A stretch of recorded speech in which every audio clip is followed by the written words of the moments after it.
here's the rewire. Once I realized that, the key importance is what I make that word mean. So what is in that file? Once I was able to do that, I was able to redefine what the N word meant. I was afraid of speaking in public, yet I became a public speaker. How did that happen? Using the same steps as what I've kind of earmarked here of, number one, understanding what the problem is. Number two, realizing where the problem started. Number three, reframing what that is, which in that case was renaming or transforming what was written in that file in my mind. And then practice of doing something different. Let's just take anger as an emotion now. What outlets do you have for that? Or how do you use anger as an emotion in a way that fuels impact in a more positive way in your life?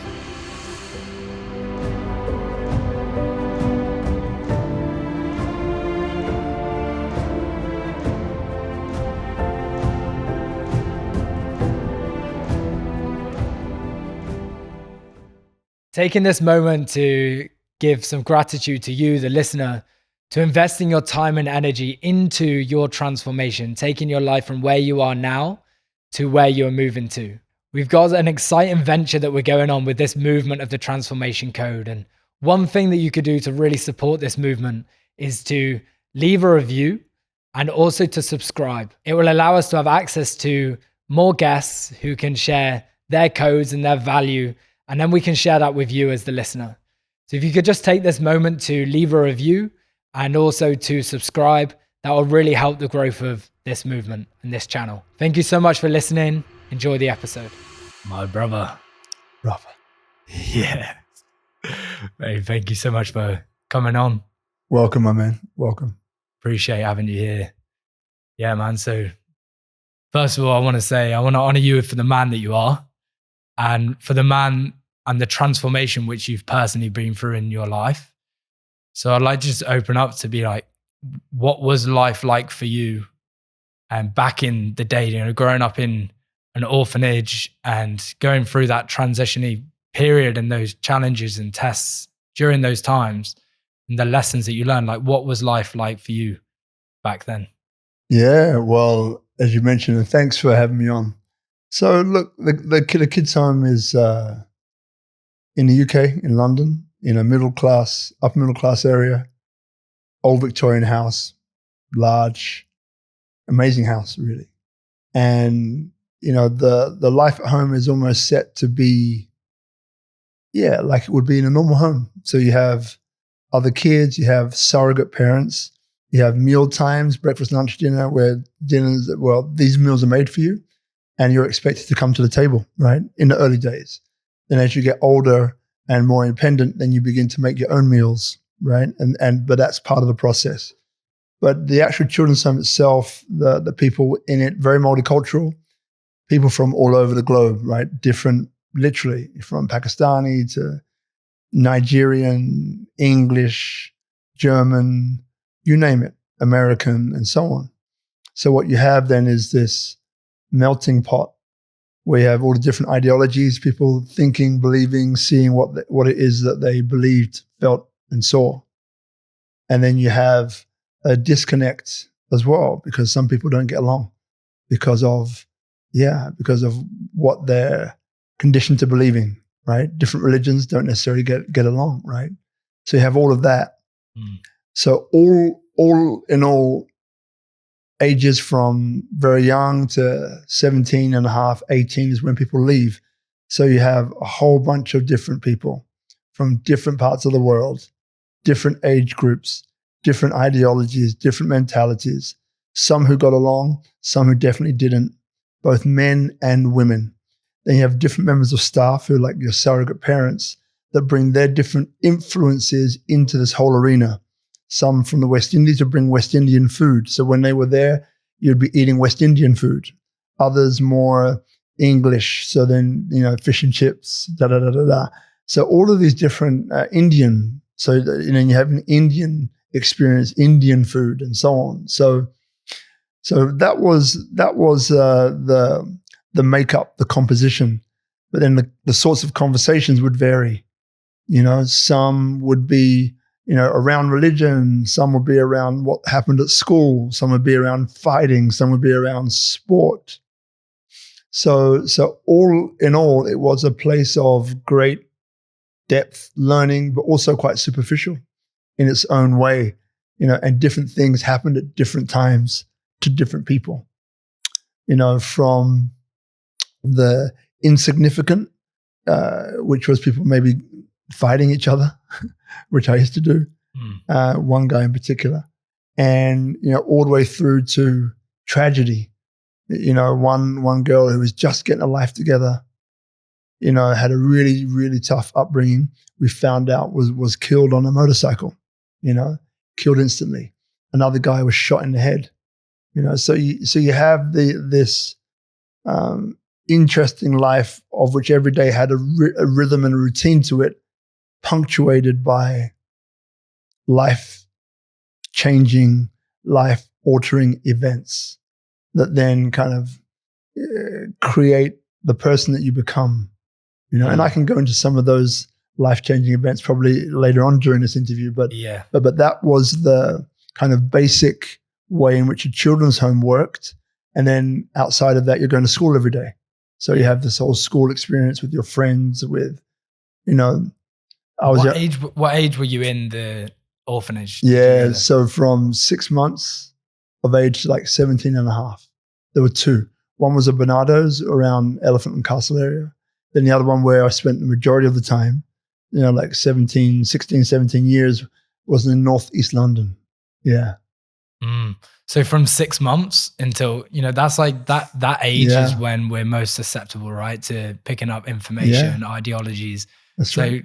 What did you learn during that time? Like, what did you learn from a standpoint that you still embody now?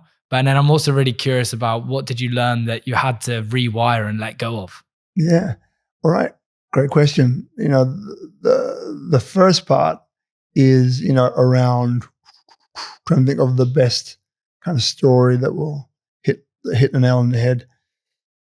Okay. So the first part, let's talk about, transformational experiences, right? So one of these transformational experiences was that still humble me today and are the secret sauce, which is not so secret now. I'm explaining to you, but it's okay. Is, here in Indonesia, there's some incredible principles and some incredible philosophies. Some are native to Bali, some are native to Indonesia at large. So one native to Indonesia at large is called gotong royong. So gotong royong is the community comes together to solve a challenge faced by the community, right? Okay, so introvert, extrovert, when you put them together is ambivert, right? Or ambivert. So I am that. During the time that I'm about to let you know about, I was deeply in my introvert, okay? So what I saw was very shy, only black kid at school. So there's the only black kid at school. I think there's one other lady who came later on, but it's pretty much a white school. So consequently, part of me I felt was white. That's another story we can go into later. So why is that important? In the children's home, we used to fight like cats and dogs with one guy who's a skinhead neo-Nazi called Darren, right? Now, we used to fight, not every Saturday, but we used to fight. And we didn't really get along. What happened was that one day, the mods, again, you got like quadrophenia, maybe before your time. But basically, they were chasing someone who ran into our home who we knew. A guy called Brian who had done something that they didn't like very much. So they were coming to get him. He ran into the sanctuary of our home. I was watching the TV and with a bunch of other kids. Next thing we know, coming through the window was we didn't know, an item that was quite large, just came whoosh through the window. Pretty soon it became obvious that what was happening is that our house was now being besieged by a bunch, maybe 20, 30 people.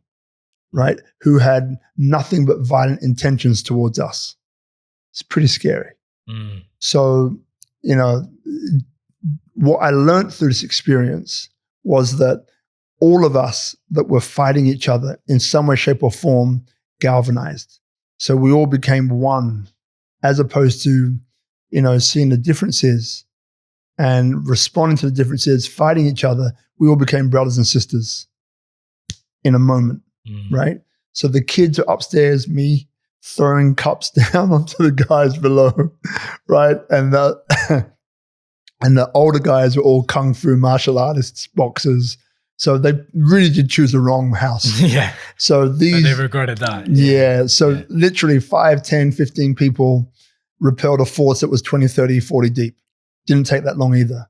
But the point I'm trying to make is that what I realized was Gotong Royong, the community comes together to solve a challenge faced by the community. It was pretty clear what challenge we were facing, right? Physical danger and threat to our lives, right? But everyone galvanized and did what they had to do, working as one to repel this force.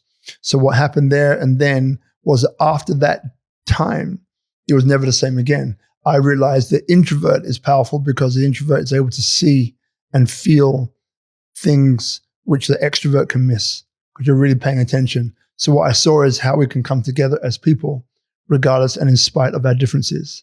So that one thing is what is basically one of the theme tunes of my life. So anything of great significance or value which I've ever done has unity and diversity at the core of it. And that's what I learned in that children's home. That one event was a great example. There were a few of them, but that was one that was pretty physical and visceral that led me to this understanding that there's common ground between people, no matter what the color of our skin, the background, the ideologies, and so on. We can find that common ground, and through that common ground, we can unite. So that's a very powerful way of being, principle, philosophy that I embody 100%. Yeah, in whatever I do now. Now, the second half of your question was what? Well, the second part. One extra question off the back of that last one, because what we noticed what I've noticed from that example was like your experience, right? Was that there was your group, your community, and then this other community who were posing this threat, this attack. That's right. Yeah. So I'm just thinking deeper here is, do you believe that in that scenario, there almost needed to be an enemy to bring you guys together in a way? Or did you already have that unity before this challenge, this enemy started to come in? There's a word which is camaraderie, right? Solidarity is the right word, actually. Solidarity. So in many ways, there was solidarity between us prior to that, meaning we're all orphans pretty much in the same place. So there's a solidarity within that. But that didn't mean that everyone got along. At different times we did. Some of the older kids used to teach me how to volley in tennis. Some of them taught me how to box. Some of them taught me how to play football. So, you know, these different ages, backgrounds of people, at some point it was an interesting relationship because they taught me things that I still use today and really, truly appreciate, right? And then on the other hand, you know, they were making us fight on a Saturday morning, you know? So it was a bit strange in some ways, you know, but maybe trying to toughen me up. So when it comes to your question, you know, did it take that kind of action, that type of situation to bring us together? Yeah, it did. Because, you know, there's superficiality and then there's depth and profundity. So in many ways, that one experience helped us to go deeper, right? And to not only have solidarity, which was at that point, you know, like a superficial, we had connection, galvanizing, realizing that we can fight each other, meaning so we can fight together, not against each other. Yeah. Yeah, it's interesting, which was kind of say the sense of like almost like a common enemy can bring a community together in a way. That's right. Yeah. In Indonesia, like Bali culture, there's that community element too. Like what have you learned from being here in Bali and the way that they run things in their communities. It's so tight knit, right? Yeah, I mean, Yeah. where do I begin? You know, probably the good place to start is to give people a bit of context. Yeah. So the context is that Bali is an island in Indonesia. Indonesia is the fourth most populous nation on planet Earth. It has, you know, around 280 million people. Within that, 17,000 plus islands that make it up. Within that, there's 700 plus cultures, 500 plus languages. Average age is around 27. It's a phenomenally rich place culturally, one of the most culturally diverse, rich places on Earth. Of the islands of which Bali is one, Bali makes up around, you know, less between 2 and 3% of GDP from last count. And but when it comes to tourism, it's something like 70 to 80% of tourism comes through Bali into Indonesia. Wow. So it's a gateway, right? So then when we look at Bali and we say, well, you know, what is it, you know, that makes Bali special, right? Because of these 17,000 plus islands, why is this one island commanding 70 to 80% of tourism, you know? So when you break that one down, you know, there's different things happening. You know, you have an energetical element, which is ley lines of energy that underpin, go through Bali, which creates this frequency of, you know, rejuvenation, well-being, healing, right? And then Balinese culture, which is really, if you ask any person who comes to Bali, a tourist, close your eyes. What visions or images do you get when you see Bali? It will be cultural.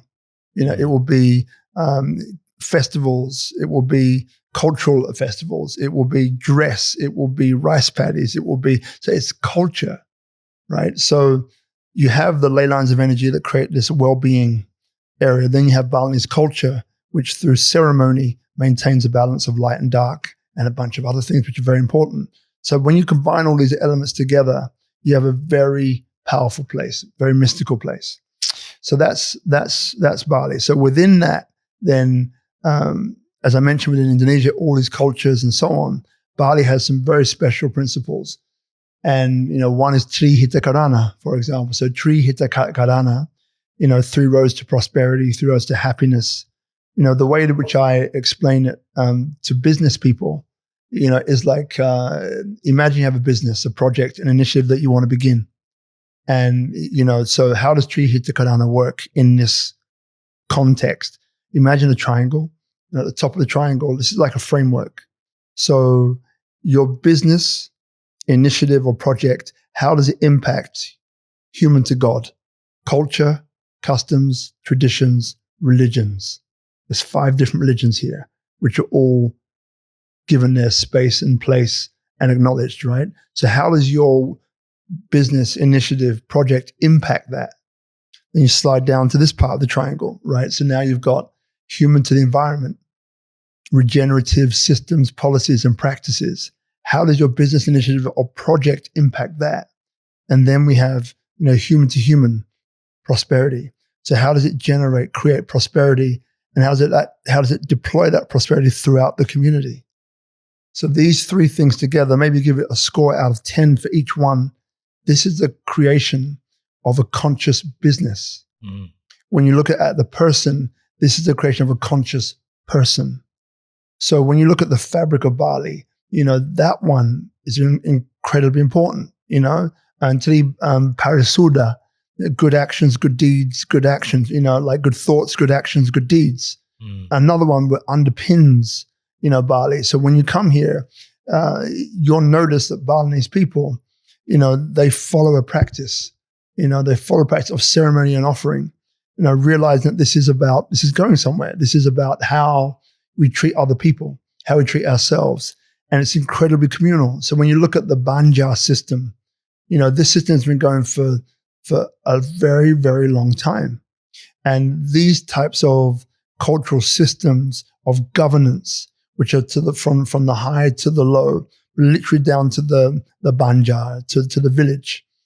And you have the village leader and the leader of a group of villages tied together. And it keeps going up and up and up.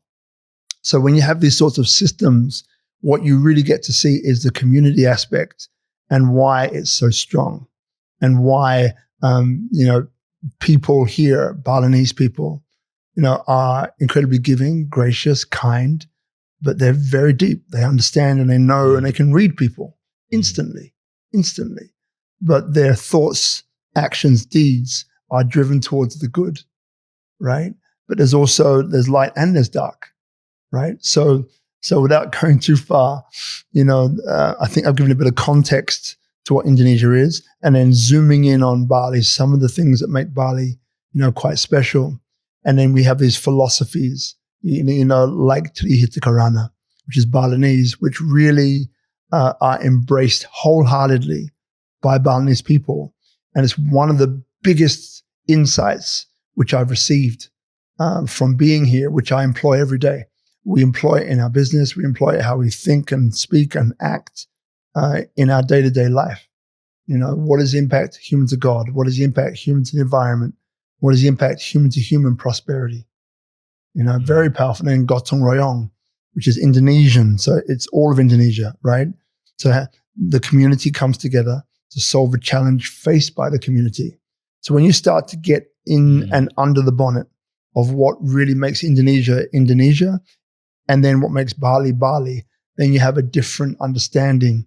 One of these offerings that you see in the middle of the road, say, as you go by and you kind of try to avoid it, or in somebody's house, it's not an offering for only someone's house or only that area of the road. It's for the whole planet. It's for the universe. So when you start to uncover these sorts of things, then you realize why that cultural element draws in and attracts so many people, and why that even an island that contributes, as I mentioned, relatively small amount towards gross domestic product, GDP, but when it comes to tourism, it's significant. It's significant. One island does that. Yeah. One small island, but the energy when you land here, it's a feeling, it's a sense, and all of the context that you've given them makes sense why it creates that. It's like these layers of ley lines, energetics, but then also this culture of giving and culture of community. Culture, community, and giving and getting outside of yourself for like the greater good of humanity. So it's beautiful. To flip back to the question of what you learned in the orphanage, like that time where we're so susceptible when we're young, what did you have to rewire as you went into doing what you're doing now, speaking and leading businesses, hosting Speak Up Monday with over 450 shows? Like what parts of your cycle did you have to rewire, and how did you go about doing that? Okay, so one of the biggest elements going on at that time growing up, racism, sexism, violence, and all the different ways of separating and dividing people. So let's look at racism. So growing up as a kid, as I mentioned, I was the only black kid in a white school, basically. And then for many parts, I thought I was a white kid, like coconut, black on the outside, white on the inside. Values, culture, all of these sorts of things. And then later on, when I failed some exams, I had to retake them. I went to this college and it was 99% black. One of the biggest culture shocks of my life. Even though the children's home was pejoratively black, I spent most of the time at school and with the friends and so on around school. So racism was a big thing. And, when I was a young kid, when people used to call me the N-word, I used to lash out physically. So again, I went through times of being very shy to being very angry, to being ideally a little bit more measured, right? So that was the process. So this whole racism thing, it was a big thing. And so this is what I deduced, which will answer your question at the same time. So when somebody says a word to me, let's call it the N-word.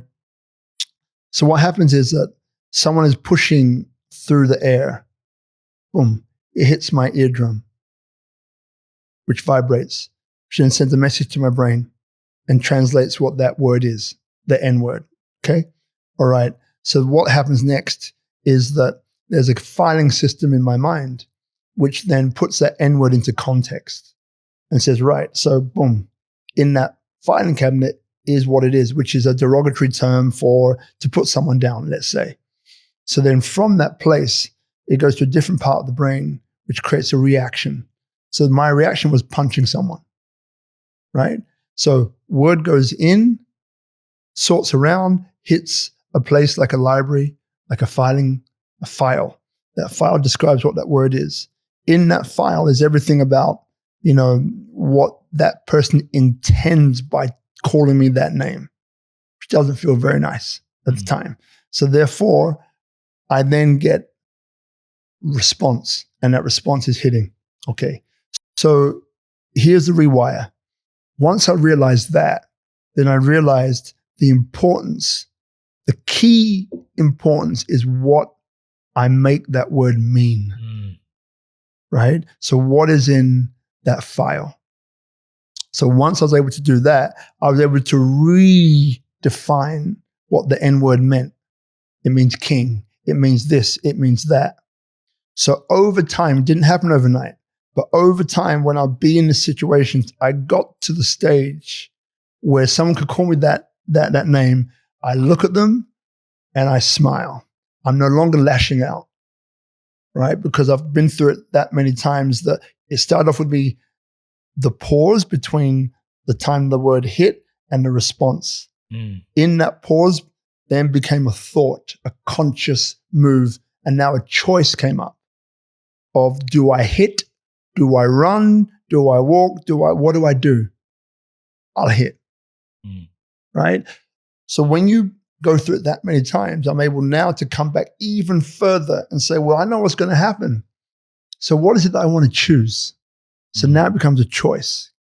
And now because I reworded what that word means in the filing cabinet of my mind, now the response isn't physical violence. It's not pity, but it's like, so why would you want to say that? Comes through. Now the person saying this wants to evoke a reaction or response. When it's not the reaction or response that they had intended or thought about, they are then put into a state of like, I don't understand. In that place of saying, I don't understand, I was then able to say calmly, look, I know what you were trying to do, but why would you do that? Now, half of those would be like, and would walk away. But then of the half that wouldn't, then within that is a percentage of people that actually reflect upon why they would say that. And that sets into a chain reaction, a chain of events and thoughts that may lead them out of the tunnel, meaning they begin to realize, well, why would I say that? You give them the light bulb moment of that's right. The reflection because of your calmness. Exactly. Yeah. And I think this is so valuable because for you is, that the N word that created that trigger, but everyone's got that thing, right? That's right. Where a word or someone does something and then there's a chain of reactions. Bang, nervous system does what it does. Some people fight, some people shut down. That was my response, was more just shut down, be quiet, do it, internalize, push it down. You can even see from my shoulders what happens. And then it's like, right, now we're conscious of it. We can choose a different choice. So what was your journey of going into that file? Obviously the experience gave you the insights of, all right, this is the chain reaction. And then what was your rewire process? Great. So the rewire process was renaming the file, renaming the contents of that file. But let me put it into perspective, right? So there was another event, talking a lot about racism today, interesting, where it was a racist attack on two of us. It ended up being 16 adults and 2 kids, right? Out of the situation, I felt terrible, humiliated, all the rest of that, because I didn't perform as I thought I would. I froze. I didn't fight. I flight and then froze. Right. And a friend was taking for me what should have been me, right? And it could have died, but he didn't, thank God. But out of that, 3 days of just sheer pain, humiliation, all the rest of these thoughts. Here's a point. 6 months prior in history, I studied 100 Years' War. And this is a war going on in Palestine. It's still going on now. And one kid next to me, Miss, 100 Years' War, yes. It can't be the same people fighting, right? It's 100 years. I didn't understand at that time what that kid was talking about or asking. on the third day of going through this whole process, I knew exactly what it was. And that was, it is not the same people fighting. It is a thought, an action, a deed passed down from generation to generation that then incites, inspires the next generation to think in the same way, right? So now around this time, I realized this. So then I realized that I had a choice.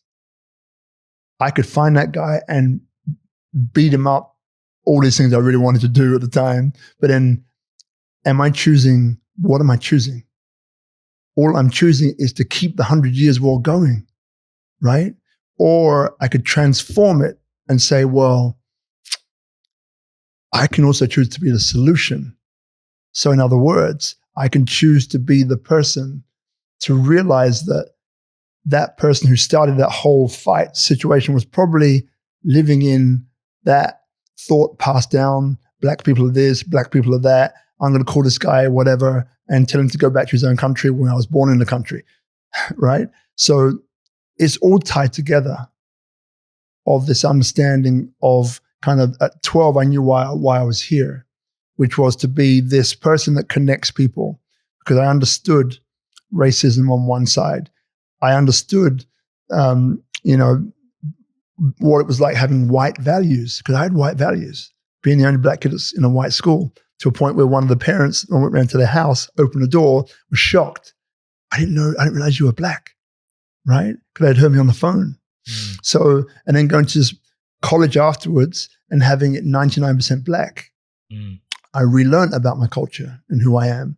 I learned later on in my family tree of people like Martin Luther King, Malcolm X, Marcus Garvey, all Jamaican Maroons who underpinned the American Civil Rights Movement.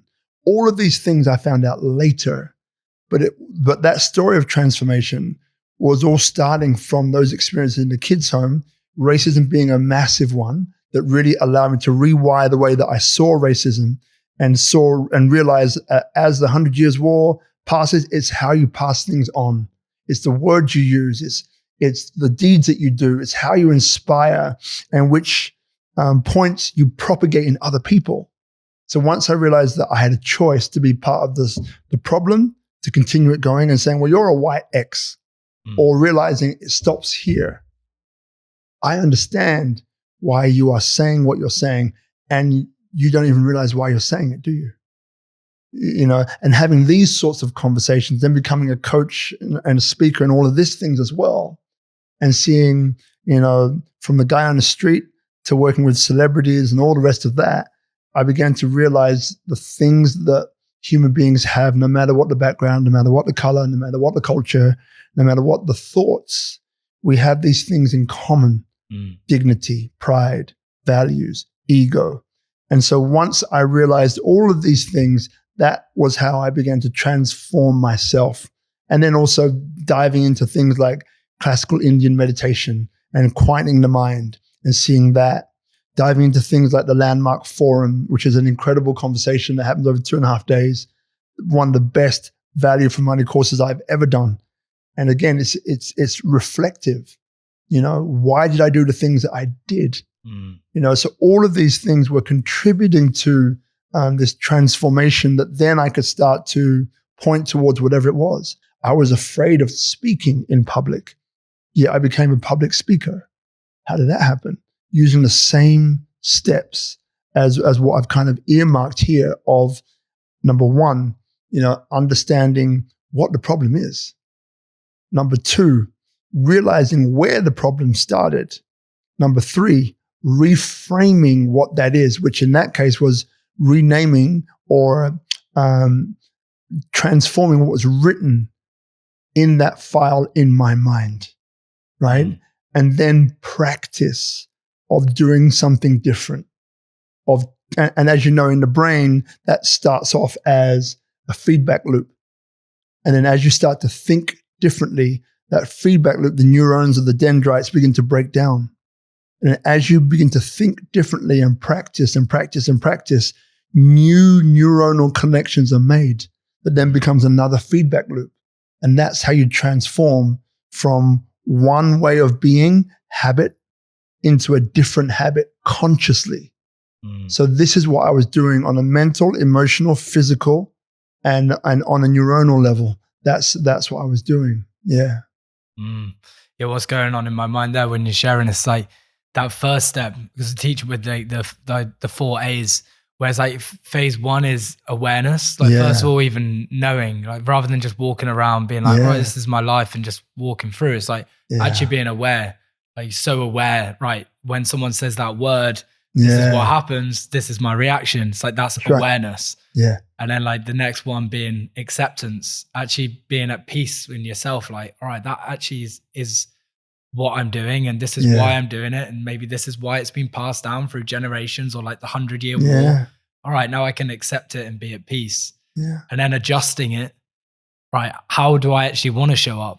Like, how can I shift this in a way that allows me to live the life I want to live? That's right. And then the final one being like aligned action. How can I now embody this new pathway which I'm building, so it becomes part of who I am? So that's like very similar to the share. And I'll give you one other example, right? Which is a funny story. So as I mentioned, I thought I was a white kid in a black person's body. And so my appreciation of beauty, for example, was Caucasian led. How does that show up? My nose is not Caucasian nose. My lips, not a classic Caucasian set of lips. There were times where I'd look in the mirror and I'll be, as a young kid in a kid's home, and I'd be pulling myself apart, things I would do, nose job, lip job, head, all of these things, right? At times I would spiral down into this kind of cycle of, kind of beating yourself up, pulling yourself apart, pulling yourself down. All of these things were happening as well in the children. And not many people realize this, because it was in the privacy of my own room at that time. But it was there, right?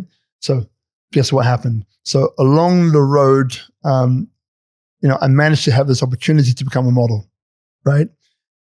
Long story, but the short version is that's what happened. So I moved to Italy, right? From the UK to Italy. So now fast forward a number of years, I am 1998, Swiss Jeans, Milan. The show with Naomi Campbell in it and some of the other supermodels. I was the first model out on the catwalk. So now I'm there. Guys there with the Madonna type headphone giving us the countdown to go onto stage. And then guess what happens? In a moment where I think that, I've found validation for how I look is okay, because I'm a model, so therefore I must look okay. I have a meltdown and I go right back to where I was in the kids' home with a mirror in front of my face, pulling myself apart.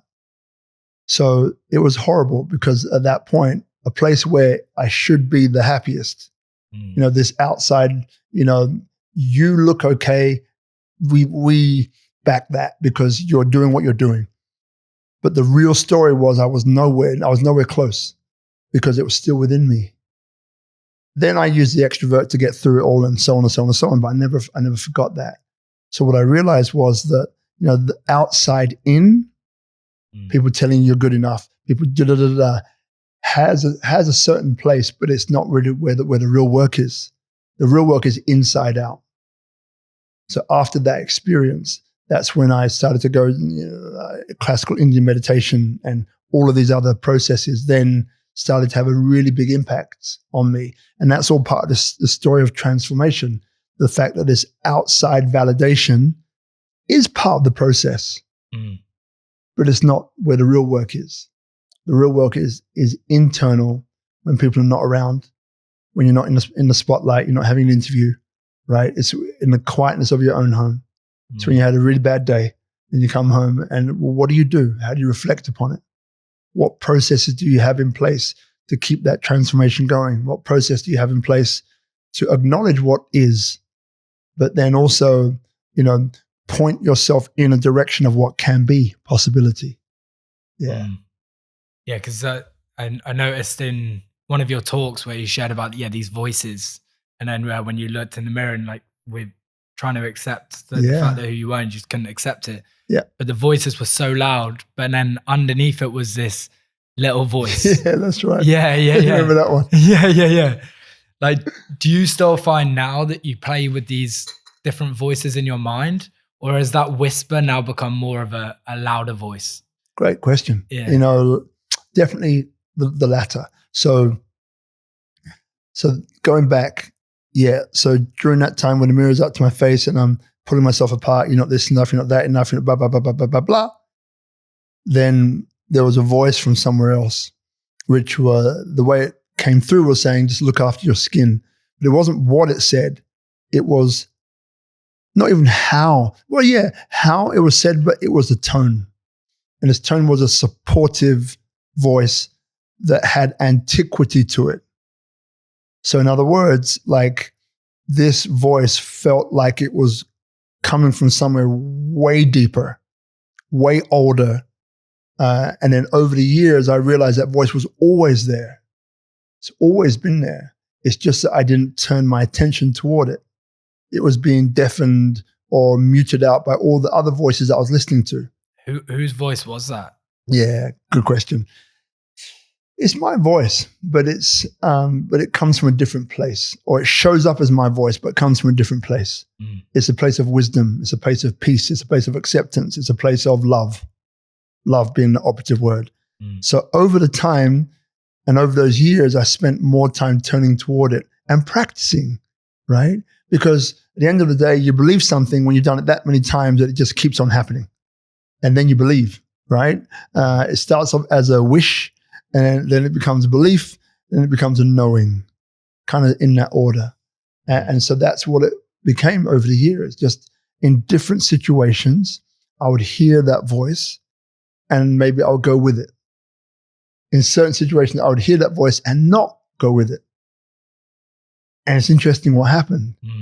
And even now, sometimes I play around. You know, I'll give you an example. Here in Bali, I was coming down one of the roads and I wanted to go a certain way to get to where I was going, right? But I was being directed and told, don't go that way. You need to go this way. I was like, nah, I'm going that way. And I went the way that I went, ceremony, dead end. So I had to turn around and go back the way which you were told where I was supposed to go. So again, like there's so many ways to test this. And I believe of all the people that I've spoken to over the years and interviewed and all the rest of that, we all have that voice. We all have it, but it's getting used to it, learning with it, embracing it, you know, accepting it, you know, and that takes, it's your own journey, you know, through from belief towards belief into knowing. Yeah. Yeah, it's so powerful. Have you watched the movie Soul? This Pixar movie Soul. I don't think so. No. It's an amazing movie. Yeah. You know, one of those like not cartoon, but one of those young films, but with really profound messages underneath. Soul is that movie. And the main character in it, he goes down to Earth, and the soul, they go back up to whatever they call like Earth School, where they prepare to go down to Earth. And then there's this little soul, they call it, and it doesn't want to go to Earth, but then it goes to Earth, and it realizes that it actually wants to be there, but then it gets sent back up to Earth School. And then so this little soul, the main character, is speaking down at him like, you don't deserve to go to down to Earth, like you're not good enough, all these voices, and they build up like a tornado around him until the point where there's so much around that he's not thinking straight. Like, it's just all of these voices until suddenly like this little light comes, and then this like whisper, and it sees the whisper, and then it allows the rest of the voices to dissolve, and then it manages to break through. So I'm kind of thinking there with very similar, where one very similar. Yeah. What one other analogy there is, which a coach who I work with said, is like the ant and the elephant, where like that, especially to begin with, the ant is like the whisper, and you have to just keep feeding the ant, because the ants are actually really strong. Like they're amazing, and they come together in you know, they're powerful little tiny little things. They're really powerful. So feed the ant rather than the elephant. So now with those voices, are you finding that let's call it the ant or the whisper, is a lot louder than when you were younger? Or what's your experience now? Great question. It's not about volume. It's more about focus. So whereas before maybe there's X amount of voice, do this, do that, blah, blah, blah, blah, blah, blah. Now there's just saying, do that. So it's one voice, as opposed to however many more. So for example, Little Prince, I think that book is called. I've got to check this out. I think it is. Yeah. It's a story of kind of going back to Olympus times, ancient kind of Greece. And you've got gods in heaven. And manifest anything instantly. Life is easy. Yeah. One guy gets bored. He's like, I'm really bored. And then he speaks to one of the other gods and says, now this may not be the exact story, by the way, but my impression of it. And he says, I'm bored up here. There's no challenge. I've got an idea. What's your idea? He goes, let's go down to earth. We forget who we are. We don't have the connection anymore to upstairs. And we're going to go through all sorts of different challenges. But the point of the story is that it's for us to remember who we are. You want to do it? But once we go, we can't come back. We can't, there's no calling mommy or daddy. And they go, yeah, let's do it. So they go down and cut a long story short, one of them ends up committing suicide because so lost in the world. And the other one, through all his trials and tribulations, finally remembers who he is and then rises. So to me, in many ways, I think that's who we are as human beings, right? I had this great question Kay asked me the other day, and it was, what's your purpose? And it wasn't the purpose outside of you. What's your purpose for yourself? And again, it was something like, I have thoughts, but I'm not my thoughts. I take actions, but I'm not my actions. I have feelings, but I'm not my feelings. If I'm not any of these things, then what am I? Who am I? Why am I here? And then the answer comes of, I'm pure spirit here to express itself. So it's, this is where I think who we are, and life is, through all these different experiences, giving us these opportunities to tap into something else, to something deeper, which has always been there, ever present, omnipresent, omnipotent, right? And this is who we are, right? At our core. But we forget who we are because we're distracted by whatever it is, social media, whatever it is. I'm not saying you can't use these things, but this is kind of where we are. So it's a journey back to remembering who we are. That's how I see it, in my more lucid moments. And then the final thing on this particular topic I want to say is that, so when I do interviews, right, been almost 500 with Speak Up Monday now, I just rely upon this stuff. I hardly write questions, not to say you shouldn't, but it's I listen and the next question comes. So I'm so comfortable now. I'm intimately connected to this voice now. So there's, don't get me wrong, there are times where I do go through blah, blah, blah, blah, blah, blah, but for the lion's share of the time, intimately connected with this voice, intimately connected to this voice of omnipotence, omnipresence, who's guiding me, guides, call it whatever you want, right?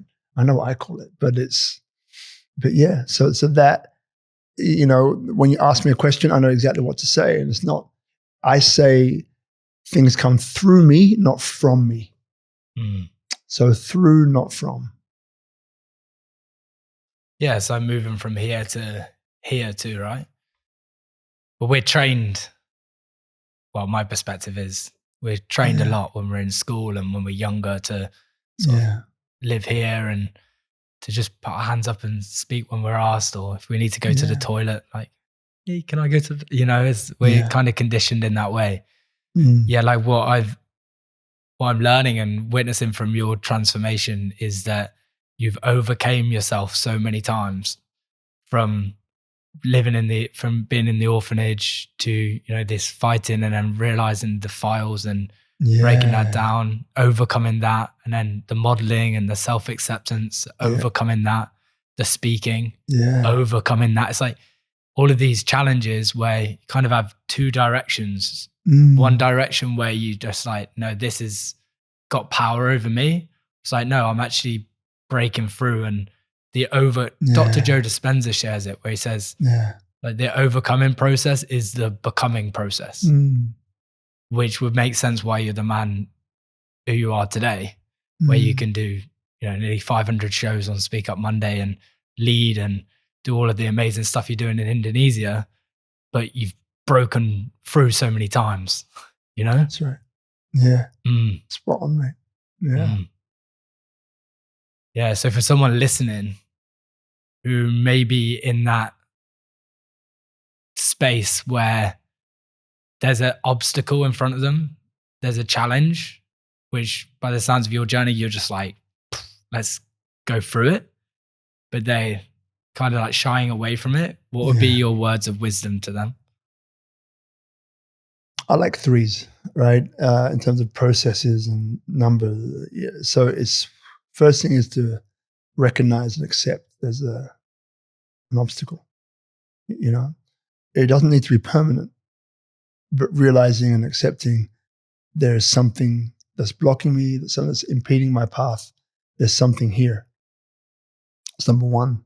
And number two is doing your best to understand what it is. So by doing that, asking several questions, which I can go into in a second, then you get an awareness and an understanding of what it is. Once you can accept something, understand where it's coming from, then you can rewire and overcome it. So that's the broad kind of way of looking at it, right? So that 3-step process of, seeing it, understanding it, then transforming it, right? So I guess putting some meat on the bones, so it might be something like, okay, I have a problem with money, or I have a problem with this, or I have a problem with my relationships, It's the first one. Boom, I agree. I have a challenge, right? Next one is, so what is it? Why is this showing up for me? Now, questions that come out of that are questions like, if life is trying to upgrade me to the best version of myself, what is this trying to teach me? Having this block, what is it trying to teach me? Boom. What is my payoff? So there's a reason why you do what you do. There's something that you're getting from it. Accolade. Someone saying, oh, let me help you. Right? Sympathy. Right? So there's a payoff there. So what is that payoff? And the third one is, what am I missing out on? By playing this game, like, what am I missing out on? So that can kind of identify, a little bit more in depth of what it is. And then the final step is saying, right, so what action can I take today to overcome this? So for me, it was rewiring, what is the name of that filing cabinet in my brain? That file with the N word, what does it mean? I'll start there, And I believe in mastery, So mastery is really about, right, so how can I improve? I may go like snakes and ladders, but how is it that I can improve over time? So by following that process along, I find that the answer kind of reveals itself. Yeah, and if you can't get it yourself, ask someone else who's obviously qualified or someone you feel comfortable with and so on. But as a self-regulation, these are the things which I basically do. Yeah. Where did you learn this stuff? Was it self-development, like reading books, podcasts?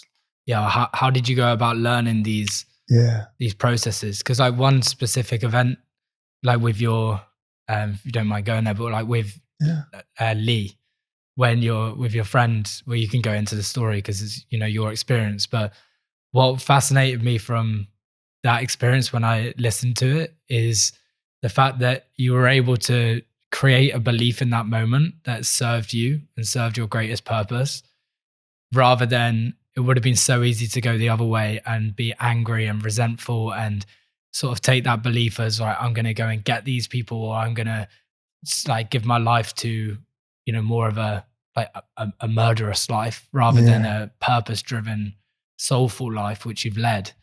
So yeah, I'm fascinated by that.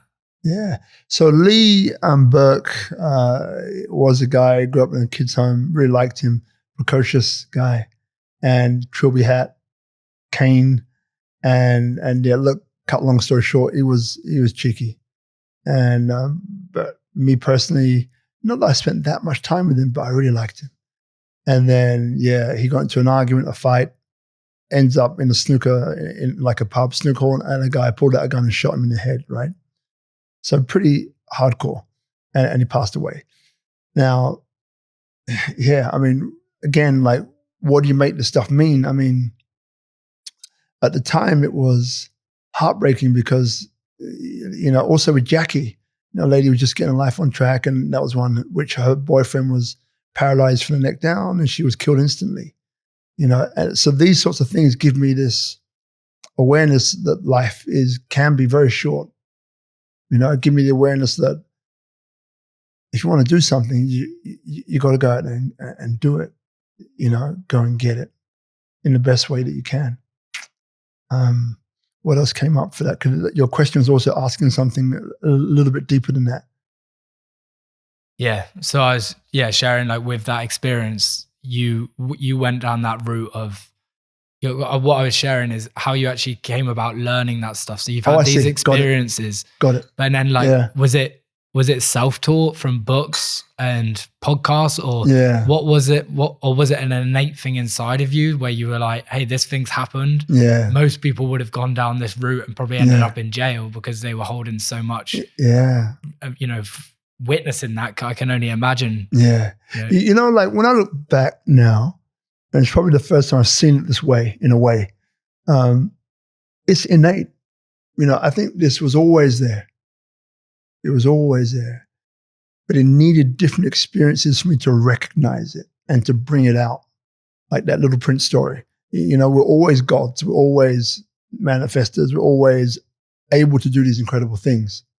But we dumbed ourselves down. I dumbed myself down.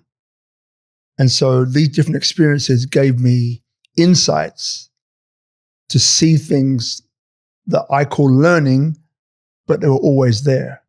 So to put a bit of meat on the bone, it's like Landmark Forum was an incredible course. And I did some of the Landmark series.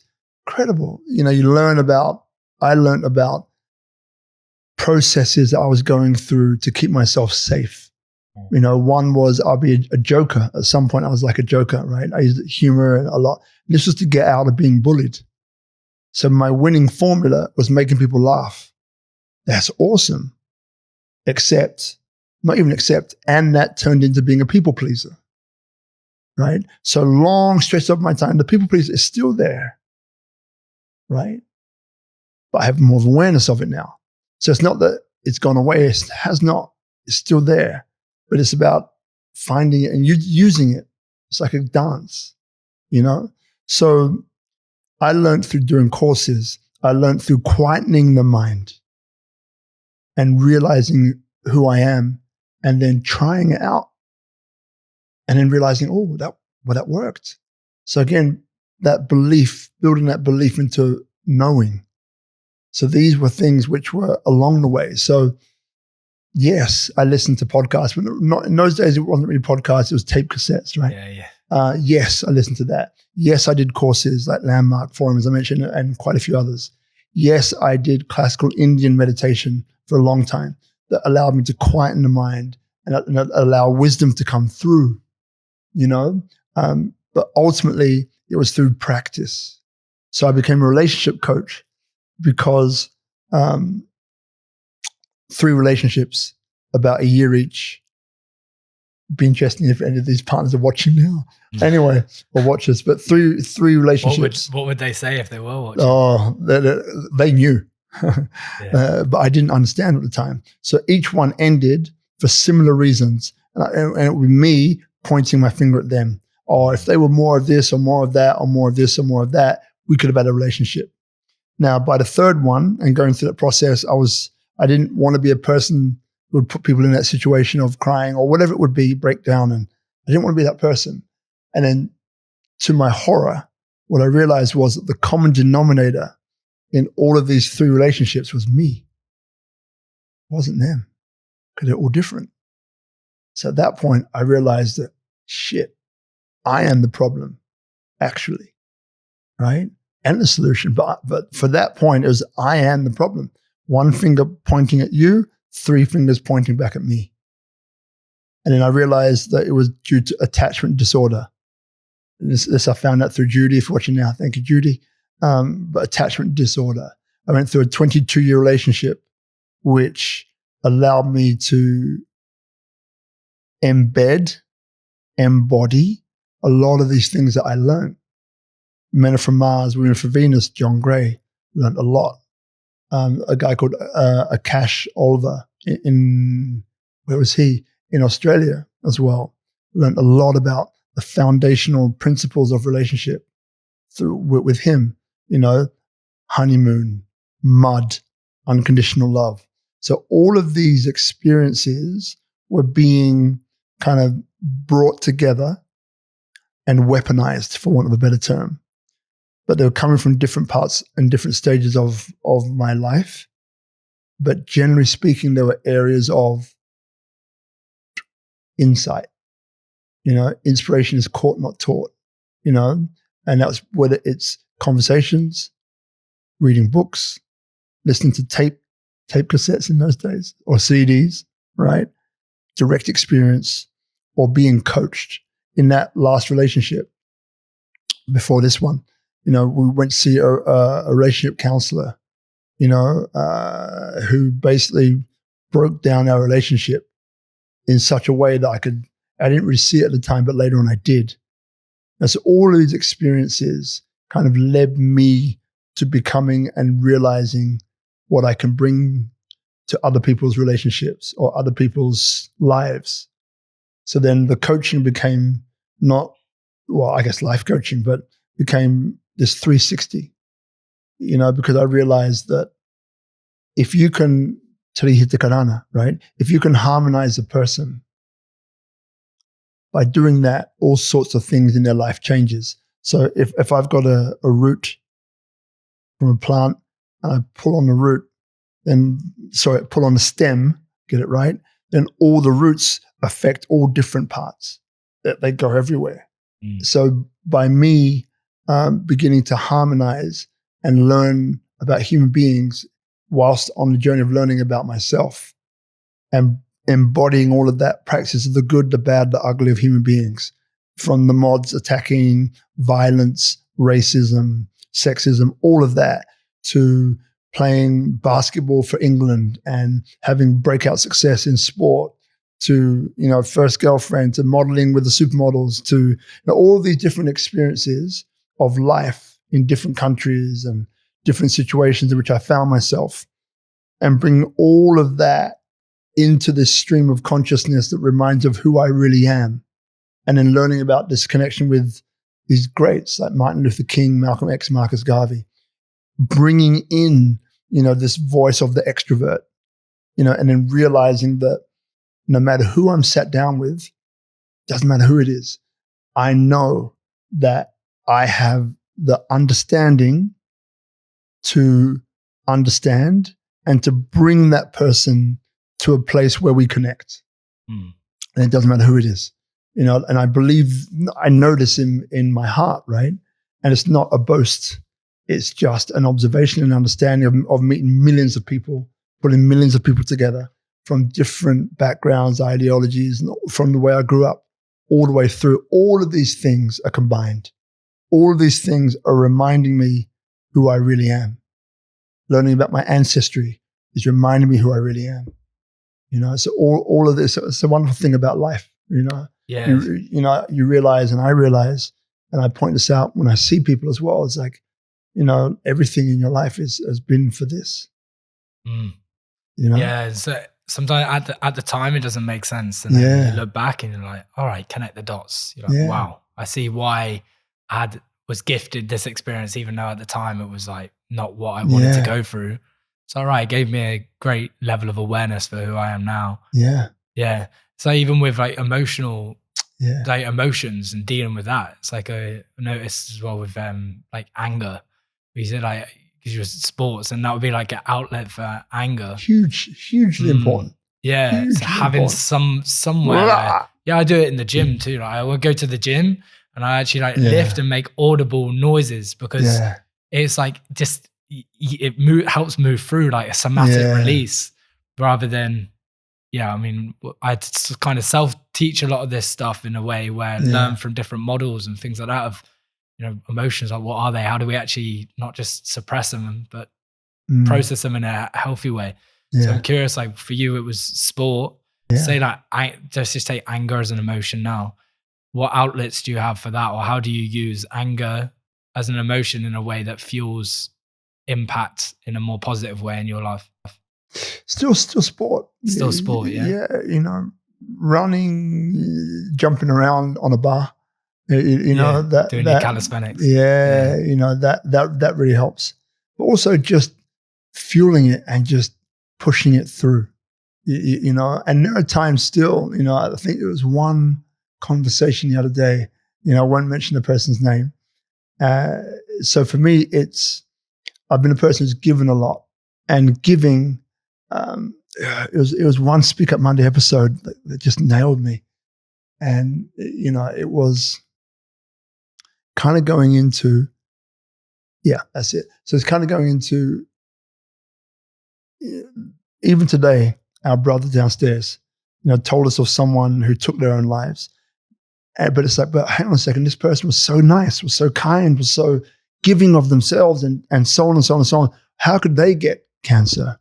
This person was so giving of themselves and their time, and such a community person, and so activated and all that. Why is it that they committed suicide? Why? Why is it the best ones are being taken away from us too soon? Is this comment that comes up. So it was Dr. David, Professor David, that's his name. And he was saying, well, in many of these situations, the person who is giving so much, or appears to be, is actually being selfish. And it hit me. I went, what do you mean? What do you mean? Because being nice. It's like, no. They're trying to control things around them, right? So instead of saying, for example, this is yours to do with, Sam, right? If you fail, I'm here to help, but you need to learn yourself. But I'll do it for you, right?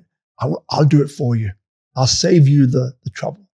I'll save you the pain, the hurt, Seems it's coming from a caring place, but when you break it down, I'm trying to control something in your life. Control. So part of his way of treating cancers, for example, as simple as this, you're at the table, you're the mother who generally tends to do everything, Mom, can you pass me the salt? Get it yourself. Mom, can you pass me the get up, go over there to the sink, open the drawer, take out a knife and fork. While you're there, get one for me. So it's this, right? Now, this came as a huge surprise to me. But again, it kind of landed really kind of hard. So I'm not sure how we got here, but that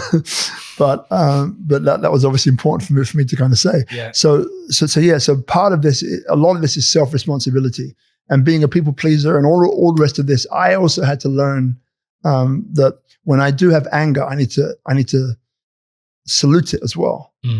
So recently I had this conversation, with this lady, and right now I'm in a place where I have some strong financial targets to reach.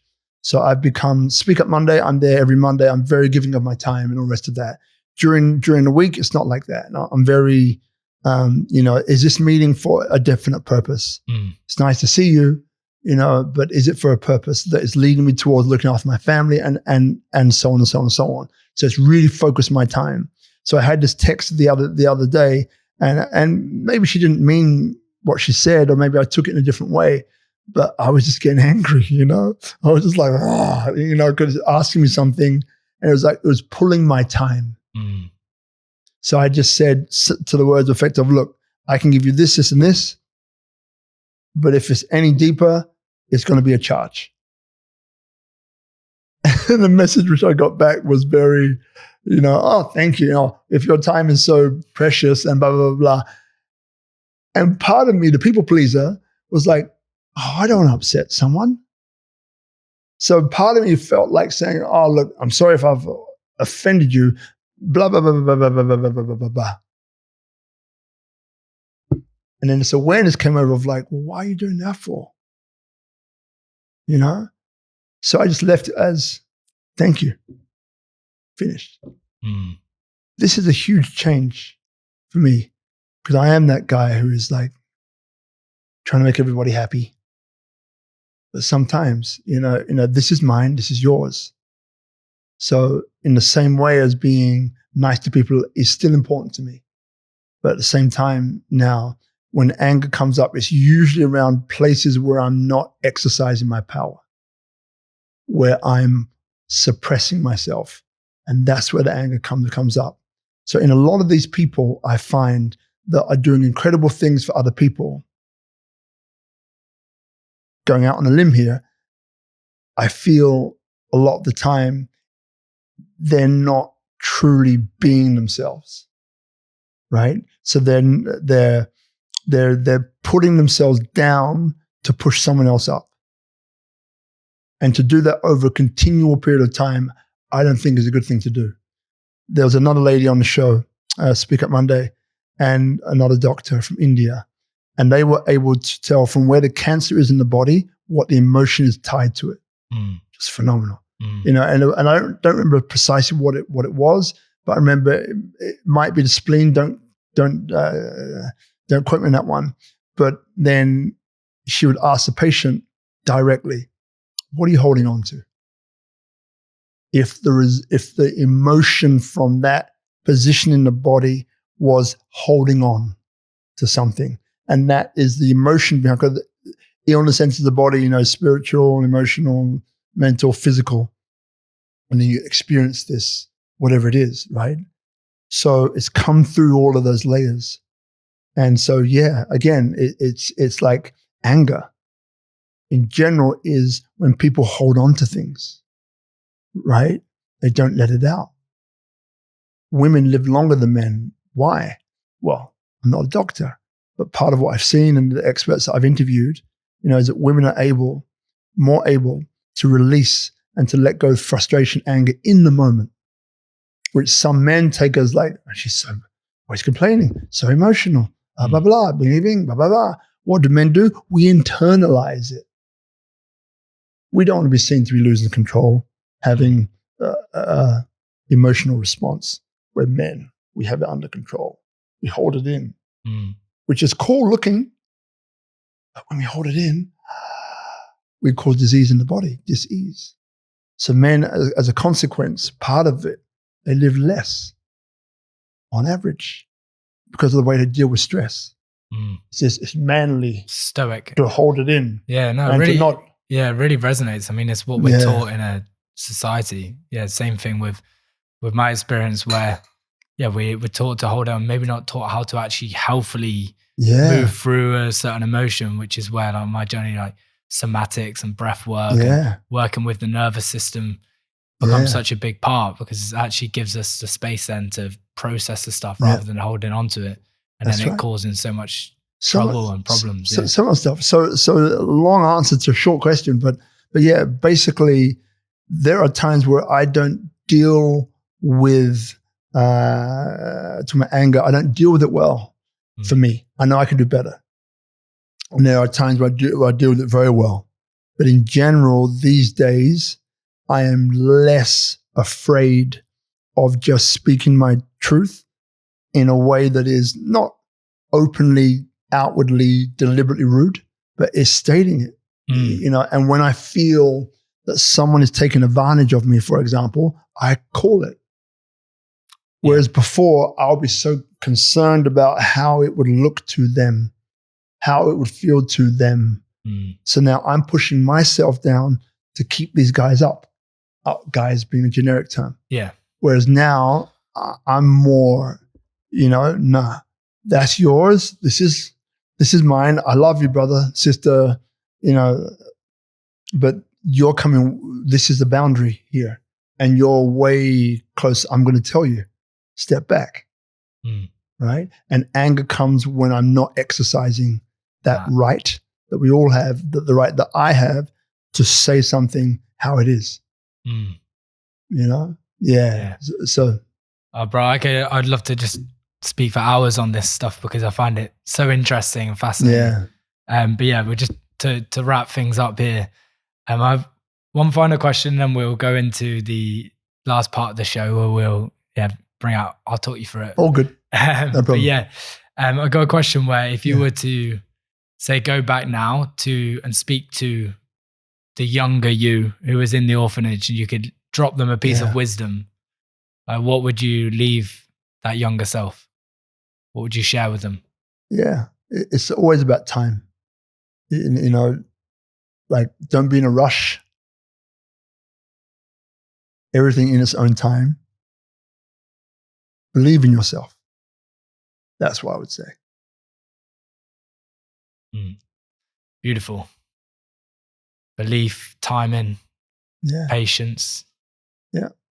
Because again, it's that, I was interviewing DJ recently, Paul Oakenfold. And, one of the things you're saying, because it's about behind the legend, is about that.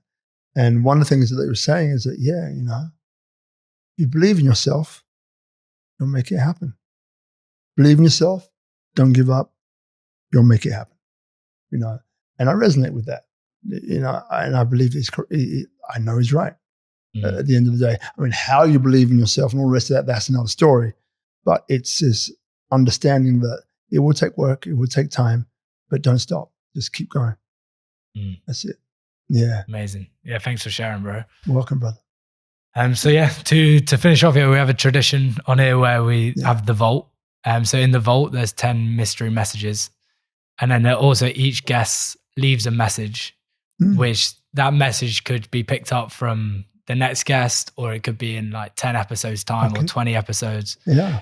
So just that belief that, there's something great happening. You're going to pick the message at the right time for the right person and all that stuff. People and circumstances to show us where we are not free. Where are you not free currently? So people will give that part, and people give something, people and circumstances to show us where you are not free. Where are you not free currently? And that was from? Ryan Harrington. Ryan Harrington. Right, Ryan Harrington. Yeah. I would like to be more free in financial areas. So that would be it. That's what I'm working on right now. Yeah. Yeah, that's the focus. It is. Yeah. Yeah. Awesome. So what would I do with this? Is there anything else that I do? No, it's just almost like a reflection, Oh. So it's like if that's the thing that you're working on. What was the first section? It was people give people give us people and circumstances to show us where we're not free. Okay. So what people and to dive one level deeper is what people and circumstances have you been given to show you that, from the financial side, that's like the next level of growth for you. Is there a certain moment or a situation, or is it kind of just like, hey, like this is the data and we need to sort this out? Yeah, like it's like a while ago, right? We made a choice, so I'm trying to think of what I can say. Right. Yeah. So a while ago, there's a situation now where I'm trying to think of what's relevant to this. Yeah. Okay, got it. There's a situation now where in the past money was put in and it turned out to be a scam, right? So there's an opportunity to get that money back, but it's through an unorthodox way of doing things, which is kind of challenging my values on what I believe is right or what I believe is wrong. And as much as it would be nice to have that rather large sum of money in my bank account, the mode of which what I would have to do to bring it doesn't align with me. It doesn't align with my values, doesn't align with who I am as a person. So that is happening right now as we speak. So for me, I've knocked it back and said no, which right now it would be great to have that actually, course, yeah. Because that could help a whole bunch of things over here and help to fuel something over there, right? But again, it's like, what am I letting in? And that has other consequences. So this one is pretty strong, because it's not a small amount. So it's understanding that sometimes we're also tested, and this hasn't been an easy decision. It's been, there's ego, there's all sorts of things in there of how it could impact future and so on, right? But at the end of the day, it doesn't align with who I am. So the answer has to be no, right? And in many ways, it's like, by doing that, because my word of this year is abundance as well, right? So that's the word that I put through everything, abundance. And that's the guiding light for this year. I decided that back in January, December. So then by me also sticking to that, it's saying, mate, you are abundant, right? Pure spirit, you are abundant. So don't get hung up on this, which is coming from a source that will have a chain reaction possibly of events, which can impact a lot more. So as much as it would be nice to have in your account, it's not coming from that place. And by accepting it, it's dissolving who you are in order to get it.